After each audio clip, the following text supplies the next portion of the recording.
Hi hello friends. ஒரு கோடீஸ்வரன் தகப்பன் தன் மகளுக்கு வரன் பார்க்குறாரு. அப்பா தன் மகள்கிட்ட வரனை பற்றி சொல்கிறாரு. அம்மா, நான் உனக்கு ஒரு வரன் பார்த்துருக்கேன். அவன் பெரிய தொழிலதிபரோட மகன். அவன் பேர் வந்து ஆர்எஃப். அவன் நல்ல குடும்பத்தை சார்ந்தவங்க அப்படின்னு சொல்லிட்டு தன் மகள்கிட்ட எல்லா விவரத்தையும் சொல்கிறாரு அந்த கோடீஸ்வரன் தந்தை. அதுக்கு மகள் சொல்கிறா, அப்பா நீங்கள் தொழிலதிபர் மகன் சொல்கிறீங்க, கண்டிப்பாக திமிரு ஆணவத்தோடு சேர்ந்து தான் இருப்பாங்க அப்படின்னு சொல்கிறா. இல்லைம்மா, அவங்க அந்த மாதிரி குடும்பம் கிடையாது, ரொம்ப பண்பானவங்க, எனக்கு நல்லா தெரியும் அந்த குடும்பத்தை பற்றி அப்படின்னு சொல்கிறாங்க. இல்லைப்பா, நான் வந்து வாழ்க்கையை ஒரு தடவை தான் வாழ போகிறேன், அவரோட நான் வாழ்க்கை முழுவதும் பயணிக்க போகிறேன், அதனால நான் அவரை பற்றி தெளிவாக தெரிஞ்சுக்கணும்ப்பா அப்படின்னு சொல்கிறா. எப்படிமா தெரிஞ்சுப்ப அப்படின்றா. நான் தெரிஞ்சுக்க விரும்புகிறேன், எப்படி தெரிஞ்சுக்கணும்னா நீங்கள் கேட்கக்கூடாது அப்படின்னு சொல்கிறா. சரிம்மா, உன்னுடைய இஷ்டம், நீ தெரிஞ்சுக்கோ அப்படின்னு சொல்கிறா. அந்த கோடீஸ்வரர் தந்தையோட மகள் பேர் வந்து ரியா. ரியா வந்து யோசனை பண்ணுறா, நான் வாழ்க்கை ஒரு முறை தான் வாழ போகிறேன், நான் திருமணம் பண்ணிக்கிறத பற்றி ரொம்ப நல்லா தெரிஞ்சுக்கணும், உண்மையாகவே நல்ல ஒரு பண்புடையவராக இருந்தால் கண்டிப்பாக நான் திருமணம் பண்ணிப்பேன்னு நினச்சிக்கிறேன். அந்த பையன் பேர் ஆர்எஃப். ஆர்எஃப் பற்றி முழுமையாக தெரிஞ்சுக்கணும்னு ரியா என்ன நினைக்கிறாங்கன்னா, நம்ம ஒரு பணிப்பெண் வேடத்தில் அவங்க வீட்டுக்கு போகலாம், அந்த வீட்டில் உள்ளவங்க பற்றியும் அந்த பையனை பற்றி நம்ம தெரிஞ்சுக்கலாம்னு சொல்லிட்டு ரியா ஒரு பணிப்பெண் வேடத்தில் உள்ள போறாங்க.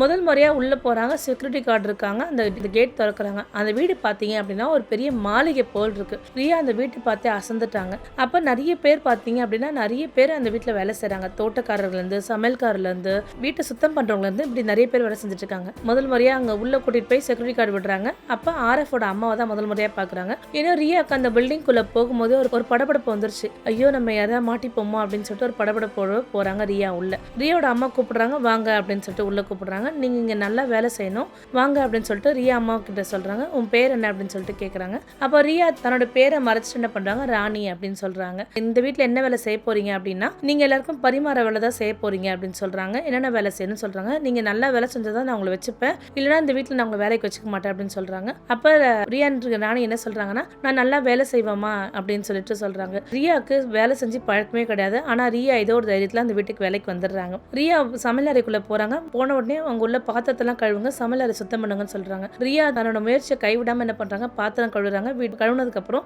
சமையல் அறையில சுத்தம் பண்றாங்க. திடீர்னு ஒரு கார் சத்தம் கேக்குது. அப்ப ரியா ஜன்னல் வழியா எட்டி பாக்குறாங்க. எட்டி பார்க்கும்போது பாத்தீங்கன்னா ஒரு நல்ல உயரமான மனிதர், ரொம்ப பண்புடையவர், பார்க்க அழகாவும் இருக்காரு. அப்ப மனசுக்குள்ள நினைச்சுக்கிறா, இவர் தான் ஆர்எஃப் போல அப்படின்னு நினைச்சுக்கிட்டா. பார்க்கவே இவ்வளவு அழகாவும் பண்பாவும் இருக்கிறாரு நினைக்கிறா. நினைக்கும் போது தான் மனசுக்குள்ள என்ன நினைக்கிறா, பாக்குறத வச்சுட்டு நம்ம யாரும் நல்லவங்க நம்ம நினைச்சிடக்கூடாது அப்படின்னு நினைச்சிட்டு இருக்கா. இப்படி அவர் உள்ள வராரு. உள்ள வந்த உடனே ஆர்எஃபோட அம்மா காமிக்கிறாங்க, புதுசா பரிமாற வந்தவங்க இவங்க தான் அப்படின்னா. உங்க பேர் என்ன அப்படின்னு சொல்லிட்டு கேட்கறாங்க. என் பேர் ராணி சார் அப்படின்னு சொல்றாங்க. சரி, உங்களுக்கு ஏதாவது உதவினா என்கிட்ட கேளுங்க அப்படின்னு சொல்லிட்டு சொல்லிடுறாங்க. ரியா எப்பவும் போல தன்னோட வேலை செஞ்சுட்டே இருக்கா. அடுத்த நாள் பாத்தீங்கன்னா அங்க வேலை செய்யற எல்லாருமே சொல்றாங்க, இந்த வீட்டுல வேலை செய்யறதுன்னு அவ்வளவு ஈஸியான விஷயம் கிடையாது, இங்க உள்ளவங்க எல்லாருமே எப்பவுமே நமக்கு ஏதாவது குறை சொல்லிட்டே இருப்பாங்க, இப்போ இவங்க திருப்தி அடைய மாட்டாங்க அப்படின்னு சொல்றாங்க. நீ எப்படிதான் வேலை செய்ய போறியோ, உன்னால வேலை செய்ய முடியலன்னா நீ நின்னுடு ரியா அப்படின்னு சொல்றாங்க. அப்ப ரியா சொல்றா, நான் வந்து ஒரு கடின உழைப்பாளி, நான் வந்து வேலையை விட்டு நிக்கலாம் மாட்டேன், கண்டிப்பா நான் என்னோட வேலையை திறமையா செஞ்சு இந்த வேலையை நான் தக்க வச்சுப்பேன் அப்படின்றா. சரி, எனக்கு பசிக்குது, நான் போறேன்னு சொல்லிட்டு தன்னோட வேலையை எப்பவும் போல பார்த்துட்டே இருக்கா. அங்க உள்ள ஒவ்வொருத்தரும் ரியா கண்காணிக்க ஆரம்பிச்சிருக்கா. ரியா வீட்டை சுத்தம் பண்ணிட்டே இருக்கா. வீட்டை சுத்தம் பண்ணிட்டே இருக்கும்போது என்ன பண்றா, தன்னை அறியாம அங்க உள்ள ஒரு பூச்சாடியை உடைச்சிடுறா. அந்த பூச்சாடி விலை பாத்தீங்கன்னா விலை ரொம்ப அதிகம். விலை அதிகம் உடைச்சோன்னா ரொம்ப பதட்டமாகறா, ரொம்ப பயப்படுறா. அந்த வீட்டுல பாத்தீங்க அப்படின்னா ஒரு பின்னி விழுந்தா கூட சத்தம் கேட்கும். ஏன்னா அந்த அளவுக்கு அந்த வீடு எப்பவுமே ரொம்ப அமைதியாவே இருக்கும். அப்போ பார்த்தோன்னே பயப்படுறா, ரொம்ப பதட்டமா இருக்கா. எல்லாத்தையும் எடுத்து சேர்த்து வைக்கும் போது கீழே பாத்தீங்கன்னா ஒரு ஷூ தெரியுது. மேல அப்படி நிமிந்து பாக்குறா. ஐயோ, நான் தெரியாம செஞ்சுட்டேன், நான் மன்னிச்சுக்கோங்க அப்படின்னு சொல்றா. இதுல ஒன்னும் பிரச்சனை கிடையாது அப்படின்னு சொல்றாரு ஆர்எஃப். ஏன்னா ஒரு சில பேர் வேலை செய்யும்போது தெரியாம சில விஷயங்கள் செய்வாங்க, நீங்க கவனமா செய்யுங்க, இனிமே இந்த மாதிரி நடக்காம பாத்துக்கோங்க அப்படின்னு சொல்றா. ரியாக்கு இதை பார்த்தோன்னே ஒரே சந்தோஷமா இருக்கு. பரவாயில்ல, இவருக்கு ரொம்ப நல்ல குணமா இருக்காரே அப்படின்னு சொல்றா. இவர் செஞ்ச இந்த ஒரு செயலை வச்சு மட்டும் இவரை கணக்கு போட முடியாது. ஆர்எஃப் பார்க்க மிக நல்லவரா இருக்காரு, நல்ல பண்புடையவரா இருக்காரு. சரி, அவரை பத்தின முடிவு இப்ப நம்ம எடுக்க வேண்டாம், இப்ப நமக்கு ஒன்னும் அப்படி ஒன்னும் அவசரம் கிடையாது அப்படின்னு நினைச்சிட்டே இருக்கா. இன்னும் அவருடைய உண்மையான மண்ணல என்னன்னு நம்ம பார்க்கணும் அப்படின்னு நினைச்சிட்டே இருக்கா. அடுத்த நாள் எப்பவும் போல ரியா தன்னோட வீட்டை சுத்தம் பண்ணிட்டு தன்னோட வேலை எல்லாமே செஞ்சுட்டே இருக்காங்க. சமையலை சுத்தம் பண்றாங்க, எல்லா வேலையுமே செஞ்சுட்டு இருக்காங்க. ரியா நிறைய நேரம் ரொம்ப சோர்வு அடைஞ்சிடறா. சோர்வு அடைஞ்சா அவ யார்கிட்டயும் எந்த வித குறையும் சொன்னதே கிடையாது. அவங்களுக்குள்ள ஒரே ஒரு எண்ணம் மட்டும் தான் ஓடிட்டே இருக்கு, நம்ம எப்படியாவது ஆர்எஃபோட உண்மையை தெரிஞ்சுக்கணும், அவரோட உண்மையான குணத்தை தெரிஞ்சுக்கணும்ன்ற மட்டும்தான் ஒரு எண்ணம் இருந்துட்டே இருக்கு. அப்ப ஒரு நாள் தோட்டத்துல பெருக்கிட்டே இருக்கும்போது ஆர்எஃப் பேசிட்டு இருக்காரு போன்ல. தன்னுடைய மேனேஜர் கிட்ட பேசிட்டு இருக்காரு. யாரோ தப்பு செஞ்சுட்டாங்க அப்படின்னு சொல்லிட்டு மேனேஜர் சொல்லிட்டு இருக்காரு. அப்ப ஆர்எஃப் சொல்றாரு, தப்பு செஞ்சாங்கன்னா அவங்களுக்கு ஒரு வாய்ப்பு கொடுங்க, உடனடியா வேலையை விட்டு தூக்காதீங்க அப்படின்னு சொல்றாங்க. இதை வந்து ரியா கேட்டே இருக்காங்க. ரியா கேட்டு ரொம்ப வித்தியாசமா யோசனை பண்றாங்க. தப்பு செஞ்சா உடனடியா வேலையை விட்டு தூக்குன்னு சொல்ற ஒரு ஓனர் தான் பார்த்திருக்கேன், ஆனா ஒரு வாய்ப்பு கொடுன்னு சொல்ற ஓனர் இவர் வித்தியாசமா இருக்காரு அப்படின்னு சொல்றான். இதை கேட்டுனா ரியாவுக்கு அவர் மேல ஒரு சிறிய அளவுக்கு ஒரு நல்ல ஒரு மரியாதை வருது ரியாவுக்கு ஆர்எஃப் மேல. ரியா அங்குள்ள வேலைக்காரங்க எல்லார்கிட்டையும் ரொம்ப சகஜமாவும் நல்ல நண்பர் போல பழகிட்டு இருக்காங்க. இப்படி பழகிட்டு இருக்கும்போது சமையல் அறையில ரொம்ப மூத்தவரான ஒரு வேலைக்காரங்க இருக்காங்க. அவங்க பேர் கமலா. அவங்க சொல்லிட்டு இருக்காங்க, நீ இந்த இடத்துக்கு வந்து ரொம்ப புதுசு, நான் இந்த இடத்துல ரொம்ப வருஷமா வேலை செய்கிறேன், இங்கே உள்ள எல்லா மனுஷங்களை பற்றி எனக்கு ரொம்ப நல்லாவே தெரியும் அப்படின்னு சொல்கிறாங்க. அப்போ ரியா ஆசையாக என்ன பண்ணுறா, ஆர்எஃப் சார் எப்படி அப்படின்னு சொல்லிட்டு கேட்குறாங்க. அந்த வீட்லேயே ரொம்ப நல்ல குணம், ரொம்ப அன்பானவர் ஆர்எஃப் மட்டும்தாம்மா அப்படின்னு சொல்கிறாங்க.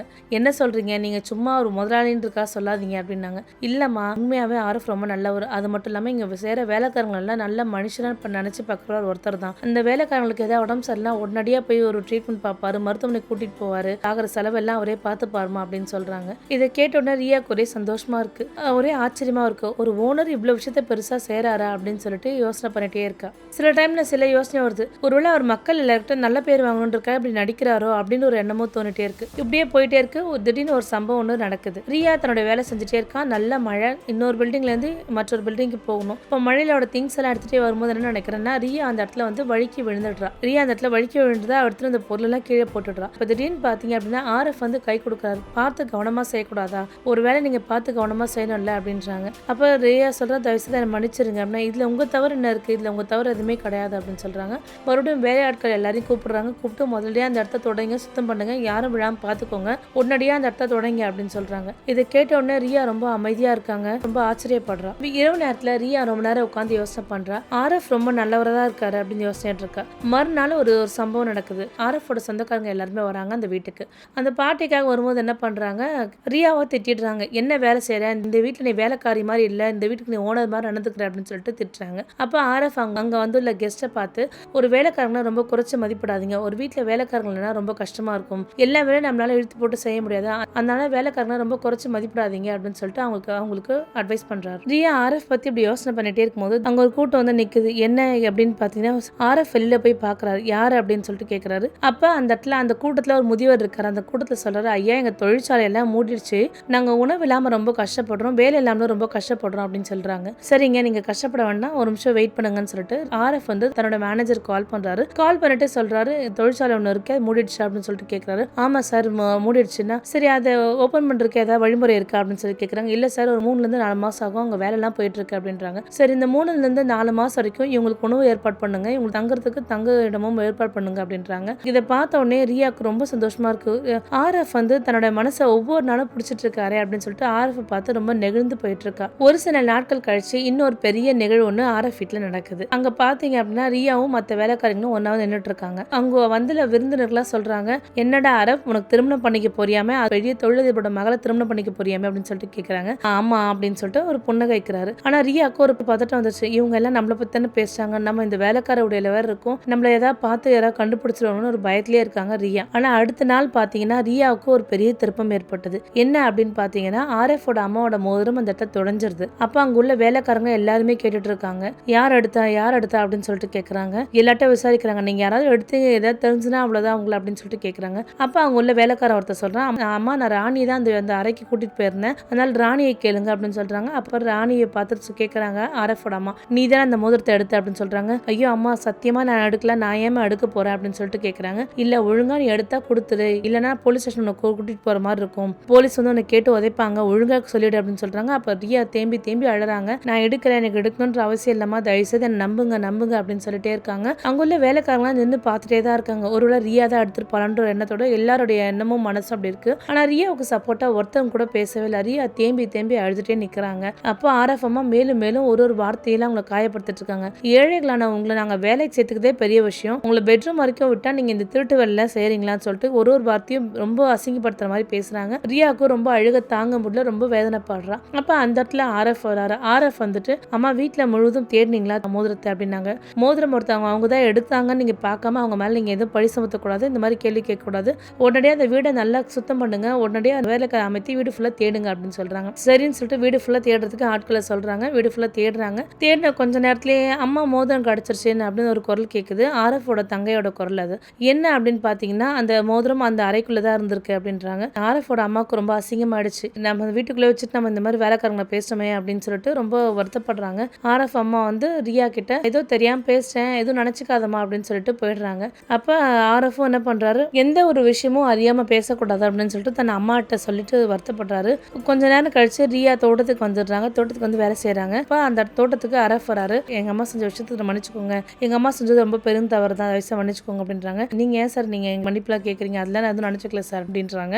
ஏன்னோ ரியா பார்த்து ஒரு ஸ்மைல் பண்றாரு. உங்களுக்கு ஏதாவது தேவைப்பட்டா எனக்கு என்கிட்ட சொல்லுங்க அப்படின்னு சொல்றாரு. அவருக்கு வந்து மனசுக்குள்ளே தோணுது, உண்மையாவே மிக ஒரு நல்ல மனிதரா இருக்காரு அப்படின்னு நான் மனசுக்குள்ளே நினைச்சிட்டே இருக்காரு ரியா. இந்த சோதனை நமக்கே உரியது போல இருக்கு அப்படின்னு சொல்லிட்டு தான் மனசுக்குள்ளே நினைச்சுக்கிறா. அவ ஆர்எஃப் தூரத்துல இருந்து பார்த்துட்டு இருக்கா. ஆர்எஃப் தன்னோட சொந்த வேலையை ரொம்ப மும்மரமாகவும் ரொம்ப ஒரு டெடிகேட்டடாகவும் தன்னோட வேலையை செஞ்சுட்டு இருக்காரு. ஒரு நாள் மதியம் ஒரு தோட்டத்துல ஒரு முதியவர் இருக்காரு. அந்த முதியவர் சில உடல்நிலை காரணமாக தன்னோட உடல்நிலை சரியில்லாமலும் தன்னோட வேலை செஞ்சுட்டு இருக்காரு. தன்னோட வேலை செஞ்சுட்டே இருக்கும்போது ஆர்எஃப் கவனிக்கிறாரு. ஆர்எஃப் கவனிச்சு என்ன பண்றாரு பாத்தீங்க அப்படின்னா, முதியவரே ஏன் அப்படி உங்களுக்கு உடல்நிலை சரியில்லாம இருக்கு, நீங்க ஏன் வேலை செய்றீங்க அப்படின்றாங்க. இல்லப்பா நான் நல்லா தான் இருக்கேன், எனக்கு ஒன்றும் பிரச்சனை கிடையாது, நான் செஞ்சுக்கிறேன் அப்படின்றாங்க. இருந்தும் ஆர்எஃப் என்ன பண்றாரு, உடனடியா மருத்துவமனைக்கு கால் பண்றாரு. ஒரு டாக்டரை போய் பாருங்க, எல்லா விஷயத்தையும் நான் பாத்துக்கிறேன் அப்படின்னு சொல்றாங்க. இப்படி ஒரு விஷயமும் ஆர்எஃப் செய்ய செய்ய ஆர்எஃப் மேல படிப்படியா ரியாவுக்கு ஒரு நல்ல மரியாதை வளர்ந்துட்டே இருக்கு. இங்க ரியா பயப்படுறா. உண்மையாவே ஆர்எஃப் ரொம்ப நல்லவரா, நான் ஒரு சோதனை பண்ண ஒரு சோதனை அவர் வெற்றி பெற்றுட்டே வந்துட்டு தான் இருக்காரு, எந்த ஒரு சோதனையுமே அவர் தோல்வி அடையவே இல்லையா அப்படின்னு தன்னை நினைச்சிட்டே இருக்கா. அந்த பெரிய ஃபங்க்ஷனில் நம்மளை பற்றி தான் பேசிட்டு இருந்தாங்க. நம்ம ஒரு பணிப்பெண்ணாக வேலை செஞ்சு நினச்சா ஆர்எஃப் நம்மளை பற்றி என்ன நினைப்பாருன்னு ஒரே வருத்தத்தோடவே இருந்துட்டு இருக்கா. இப்போ நாட்களாக ஒரே தாய்க்க இருந்துகிட்டே இருக்கு. நம்ம அவர்கிட்ட உண்மை சொல்லிடலாமா ஒரு தாய்க்க இருந்துகிட்டே இருக்கு. சரி நம்ம உண்மை சொல்லலான்னு அவர் நினைக்கும் போது என்ன பண்ணுறேன், அடுத்த நாள் காலையில் ஆர்எஃபோட அப்பாவுக்கு நெஞ்சுவலி வந்துடுது. நெஞ்சுவலி வந்து ஹாஸ்பிட்டல் அட்மிட் பண்ணியிருக்காங்க. அப்போ அந்த ஹாஸ்பிட்டல் வாசலில் எல்லா வேலைக்காரங்க நின்றுட்டு இருக்காங்க. அங்கே ரியாவும் நின்றுட்டு இருக்காங்க. ஆர்எஃப் அங்கேயும் இங்கேயும் ஓடிட்டு இருக்காரு. ஆர்எஃபோட முகத்தில் ஒரு பதட்டம் ஒரு பயத்தோடவே இருந்துட்டு இருக்காரு. தன்னோட மும்மரமாக எல்லா வேலை செஞ்சுட்டு இருக்காரு. தந்தைக்கு அங்கே இங்கேயும் போறாரு, நிறைய பேப்பர்ல சைன் போடுறாரு. இதெல்லாம் வந்து தூரத்துல இருந்தே பார்த்துட்டு இருக்காங்க ரியா. இவ்வளோ டெடிகேட்டடா இருக்காங்க. அதாவது தன்னோட சொந்த வேலையை மட்டும் செய்யாம தன்னோட குடும்பத்தையும் நல்லா பாத்துக்கிறாரு. தன் தந்தைக்கு ஒரு உடம்பு சரியில்லைன்னு இவ்வளோ அழகா அந்த இடத்துக்கு ஒட்டடியா வந்து அந்த இடத்த விட்டு நகரமா ஹாஸ்பிட்டலையும் கதின்னு இருக்காரு அப்படின்னு சொல்லிட்டு தன்னை நினைச்சு ரொம்ப பெருமைப்படுறா. ஆர்எஃப் ஒருத்தரே எல்லாமே ரொம்ப நல்லபடியா சமாளிச்சுட்டு இருக்காரு. அப்ப ஆர்எஃபோட அம்மா அழுதுட்டு இருக்காங்க. ஆர்எஃபோட அம்மாட்ட ஆறுதல் சொல்றாங்க, அம்மா அப்பாவுக்கு எதுவும் ஆகாது, கண்டிப்பா அப்பா நல்லாகி வந்துருவாருமா, நீங்க எதுவும் வருத்தப்படாதீங்க அப்படின்னு சொல்றாங்க. ரியா தான் மனசுக்குள்ள நினைக்கிறா, என்னை பத்தி உண்மை தெரிஞ்சுதா நம்மள மன்னிப்பாரா இல்ல மன்னிக்க மாட்டாரா அப்படின்னு சொல்லிட்டு தன்னோட ரியா ரிசப்ஷன் நின்னுட்டு அப்படியே பார்த்துட்டே இருக்கா. ஆர்எஃப் அங்கே இங்கேயும் ஓடிட்டே இருக்காங்க. நிறைய பேப்பர்ஸ்ல சைன் பண்ண டாக்டர்கிட்ட பேசுறான். அப்படி முகத்துல ஒரு ரொம்ப சோர்வு தெரியுது. இரவு எல்லாம் தூக்கம் இல்லாம தன்னோட தந்தைக்காக ஓடிட்டு இருக்கான். அது வேணும் இது வேணும் மெடிசன் 10 தடவை போய் வாங்கி கொடுத்துட்டு இருக்கான். இப்படியே போயிட்டு இருக்கான்னு சொல்லிட்டு ஆர்எஃப் நினைச்சு ரொம்ப வருத்தப்படுறா ரியா. அப்ப டாக்டர் கொஞ்ச நேரம் கழிச்சு அவருக்கு தேவை முழுமையான ஓய்வு அப்படின்னு சொல்றாங்க. ஒன்னும் பிரச்சனை இல்லைன்னு சொன்னோடனே அங்க இருக்க எல்லாருமே ஒரு பெருமை வச்சு விடுறாங்க. அப்ப ஆர்எஃப் சொல்றான், அம்மா நீ அப்பாவுக்கு எதுவும் நடக்காது, நல்லபடியா இருக்காரு, நீங்க வீட்டுக்கு போங்க அப்படின்னு சொல்றாங்க. அப்ப அவங்க உள்ளவங்க எல்லாருமே வீட்டுக்கு போறாங்க. எப்பவும் போல ரியா தன்னோட வேலையை எப்பவும் போல செஞ்சுட்டு இருக்கா. அண்ட் ஒரு நாள் ஹாஸ்பிட்டலுக்கு சாப்பாடு கொண்டு வரா ரியா. வரும்போது என்ன பண்றா, ஆர்எஃபோட கதவை தட்டு நான் சாப்பாடு கொண்டு வந்திருக்கேன், கண்டிப்பா சாப்பிடுங்க அப்படின்னு சொல்லிட்டு போட்டு தரா. இல்ல எனக்கு ஒன்றும் பெருசா பசிக்கல அப்படின்னு சொல்லிட்டு ஆர்எஃப் சொல்றாரு. இல்ல நீங்க பார்க்க ரொம்ப சோர்வா இருக்கீங்க அப்படின்னு சொல்றா. அப்படியா அப்படின்னு சொல்லிட்டு ஒரு ஸ்மைல் பண்றாரு. சரி கண்டிப்பா நீங்க சாப்பிடுங்கன்னு சொல்லிட்டு நிக்கிறாங்க. அந்த இடத்துல ரெண்டு பேருமே ஒரு 2 நிமிஷம் மௌனமா அமைதியா இருக்காங்க. ஆர்எஃபும் சாப்பிட ஆரம்பிக்கிறாரு. 10 நாள் கழிச்சு ஆர்எஃபோட அப்பாவை வீட்டுக்கு அழைச்சிட்டு வந்துடுறாரு ஆர்எஃப். அப்ப அன்னைக்கு சாயங்காலம் பாத்தீங்க அப்படின்னா ரியா அங்க உள்ள தோட்டத்துல உள்ள செடிங்களுக்கு தண்ணி ஊத்திட்டே இருக்காங்க. அந்த இடத்துக்கு ஆர்எஃப் வராரு. ஆர்எஃப் வந்துட்டு அந்த இடத்துல நிக்கிறாரு. என்ன அப்படின்னா, இல்ல நீங்க சாப்பிட்டீங்களா அப்படின்னு சொல்லிட்டு விசாரிக்கிறாரு. நான் சாப்பிட்டேன் அப்படின்னு சொல்லிட்டு ரியா சொல்றாங்க. நீங்க இங்க எத்தனை நாளா வேலை செய்றீங்கன்னா, 2 வாரமா வேலை செய்யறேன் அப்படின்றாங்க. ஏன் இதெல்லாம் கேக்குறீங்க அப்படின்னு சொல்றா. ஏன்னா ஆர்எஃப் பார்த்த உடனே ஒரு நல்ல பதட்டம் பயம் எல்லாம் வந்துருது ரியாக்கு. ஏன்னா இல்ல நீங்க மற்ற வேலைக்காரங்களோட ரொம்ப வித்தியாசமாவே எனக்கு தெரியுறீங்க அப்படின்னு சொல்றா. அப்ப ரியாவோட கண்ணில் வந்து ஒரு லேசா கண்ணீர்லாம் வர ஆரம்பிக்குது. எனக்கு நீங்க வித்தியாசமா தெரியுங்க, ஏதோ ஒரு வித்தியாசம் தெரியுது உங்ககிட்ட, ஆனா அது என்னன்னு எனக்கு தெரியல அப்படின்னு சொல்றா. நான் உங்ககிட்ட இருந்து ஒரு உண்மையை மறைச்சிருக்கேன், நான் சொன்னா நீங்க கோவப்படுவீங்களா அப்படின்னு சொல்லிட்டு கேக்குறாங்க ரியா. என்ன உண்மை அப்படின்னு சொல்லிட்டு கேக்குறாரு. இல்ல நீங்க சொல்லுங்க, என்ன உண்மைன்னு சொல்லுங்க அப்படின்றாங்க. நீங்க திருமணம் பண்ணிக்கிறதுக்காக ஒரு பெண் பார்த்தீங்க இல்லையா ரியான்னு, அந்த பெண் தான் நான் அப்படின்னு சொல்றாங்க. என்னது அப்படின்னு சொல்லிட்டு ஒரு நிமிஷத்தை அப்படியே ஷாக் ஆயிடுறாரு. ரொம்ப நேரத்துல எதுவுமே பேசலாம். அந்த இடத்துல ஒரு அமைதி நிலவுது. அப்புறம் கொஞ்ச நேரம் கழிச்சு ஆர்எஃப் சொல்றாரு, சரி ரியா திருப்பியே சொல்றா, இல்ல நீங்க பணக்காரா திமிர் பிடிச்சவங்களா இருப்பீங்கன்னு நினைச்சேன், ஆனா நீங்க வந்து நான் என் எண்ணமே தப்பு நிரூபிச்சிட்டீங்க, நீங்க ரொம்ப நல்லவரா இருக்கீங்கன்னு சொல்லிட்டு தேம்பி அழுதுட்டு எல்லாம் பேசிட்டே இருக்கா. யாரும் நீங்க ஒருபோதுமே அவமதிச்சதே கிடையாது, எல்லாருமே வந்து ரொம்ப நல்லா பாத்துக்கிறீங்க, ஒரு வேலைக்காரன் கூட நல்லா பாத்துக்கிறீங்க அப்படின்றா. இதெல்லாம் கேட்டுட்டு அந்த ஆர்எஃப் வந்து ரொம்ப ஒரு கட்டத்துல ஒரு மௌனமாவே இருக்கிறாரு. நீங்க இவ்வளவு நாளா என் வீட்டுல இருந்து வேலை செய்றீங்க, ஆனா எனக்கு எதுவுமே தெரியல அப்படின்னு சொல்றா. அதுக்கு ரியா தன் தலை குனிச்சுட்டு அப்படியே பார்த்துட்டே இருக்காங்க. ஒரு அமைதியாவே இருக்காங்க. ரியா ஆர்எஃப் நம்மள கோவப்படுவாருன்னு சொல்லிட்டு பயந்துட்டே இருக்காங்க. ஆனா ஆர்எஃப் வந்து கோவப்படாம லைட்டா ஸ்மைல் பண்றாரு. உண்மையை சொல்ல போனா எனக்கு ஒன்றும் கோவம்லாம் கிடையாது அப்படின்னு சொல்றாரு. அப்ப ரியா அதை கேட்டோன்னு ரொம்ப அதிர்ச்சி அடைறாங்க. என்னது உங்களுக்கு கோவம் கிடையாதா அப்படின்னு சொல்லிட்டு கேட்குறாங்க. ஆமா எனக்கு கோவம் கிடையாது, ஒருவேளை உங்க சிச்சுவேஷன் இருந்தாலும் நானும் அப்படிதான் செஞ்சிருப்பேன். வாழ்க்கை வந்து ஒரு மிகப்பெரிய முடிவு, திருமணம்ன்றது ஒரு மிகப்பெரிய பந்தம். இந்த பந்தத்தில் நம்ம வாழக்கூடியவங்க நல்லவங்களா கெட்டவங்களா நம்ம குணத்துக்கு ஏற்றவங்களா தெரிஞ்சுக்க தோணுது தப்பே கிடையாது அப்படின்றாங்க. அப்ப அரப் சொல்றாரு, ரொம்ப கஷ்டமான தேர்வு தான் நீங்க எனக்கு வச்சிருக்கீங்க அப்படின்னு சொல்லிட்டு கேட்கிறாரு. அப்ப அரப் ஒரு கேள்வி கேட்கிறாரு ரியா கிட்ட, இல்ல முடிவு எடுத்துட்டீங்களா எடுக்கலையா அப்படின்றாங்க. அதுக்கு ரியா சொல்றாங்க, ஒரு உண்மையான அடையாளம் வந்து நான் பணம் தான் இவ்வளவு நாள் நினைச்சிட்டு நினச்சிட்டு இருந்தேன், ஆனால் ஒரு நல்ல மனம் தான் நீங்கள் நிரூபிச்சிருக்கீங்க அப்படின்னு சொல்லிட்டே இருக்காங்க. அப்போ பின்னால் வந்து ஒரு கொஞ்சம் கிளம்ப அப்படி தான் இருக்கா, எல்லாத்துமே இன்னும் கெட்டதாக இருக்குன்னு ஆர்எஃபோட அம்மா சொல்கிறாங்க. ஆர்எஃபோட அம்மா சொல்லவும் ஆர்எஃபோட அம்மா காலைல விழுந்து ஆசீர்வாதம் வாங்குறா. ஆர்எஃபோட அம்மா தலையை தடவி கொடுத்து ஆசீர்வாதம் பண்ணுறாங்க. எனக்கு தெரியும் எந்த பெண்ணும் இவ்வளோ ஒரு அடக்கொடக்கமாக இருந்து கிடையாது, ஆனால் நீ ரொம்ப அடக்கமாக இருந்ததுல எனக்கு பெரிய சந்தேகம் ஏற்பட்டது அப்படின்னு சொல்கிறாங்க. இங்கே நடந்த கதையெல்லாம் ரியா தன்னுடைய தந்தைகிட்ட சொல்கிறாரு. தன் தந்தை ரொம்ப ரொம்ப கடினமான ஒரு தேர்வு தான் நீ செஞ்சிருக்க அப்படின்னு சொல்கிறாங்க. சில நாட்கள் கழிச்சு அவங்க ஆர்எஃப்க்கும் ரியாவுக்கும் திருமணம் நடக்குது. அந்த திருமணத்தை ஒரு விஷயம் நடந்துட்டு இருக்காங்க. என்னன்னா, அங்கே உள்ள வேலைக்காரங்களுக்கு எல்லாருக்குமே ஒரே சம்பளம் கொடுத்துட்டு அவங்க எல்லாருமே ஈக்குவாலிட்டியாக பார்க்குறாங்க. வேலைக்காரங்கன்னு சொல்லிட்டு யாருமே கீழ்த்தனமாக யாருமே நடத்தக்கூடாது, அவங்களுக்கும் எல்லாருக்குமே ஒரு ஈக்குவாலிட்டியாக பார்க்கணும்னு சொல்லிட்டு எல்லாருக்குமே ஒரே மாதிரி சம்பளம் கொடுத்து ஒரே மாதிரி மரியாதையோட வேலைக்காரங்க நடத்திட்டு இருக்காங்க. ஆர்எஃபோட மனசுக்கு எல்லாமே நல்ல விஷயமா தான் நடந்துச்சு. ஆர்எஃபோட எண்ணங்கள் ரொம்ப நல்லா இருந்தது. அதனால தன் அழகான மனைவி, நல்ல அன்பான மனைவி ஆர்எஃப்க்கு அமைஞ்சது. பணம் இருக்குன்னு ஆணவம் இல்லாமல் நல்ல மனமுடைய ஒரு ஆர்எஃப், அதனால அவருக்கு ஒரு நல்ல வாழ்க்கை அமைஞ்சிருக்கு. பணம் இருந்தாலும் நல்ல மனம் ஒரு முக்கியமான விஷயம்னு இந்த கதையிலேருந்து தெரிஞ்சுக்கலாம். மீண்டும் ஒரு நல்ல வீடியோவில் சந்திக்கிறேன். நன்றி, வணக்கம்.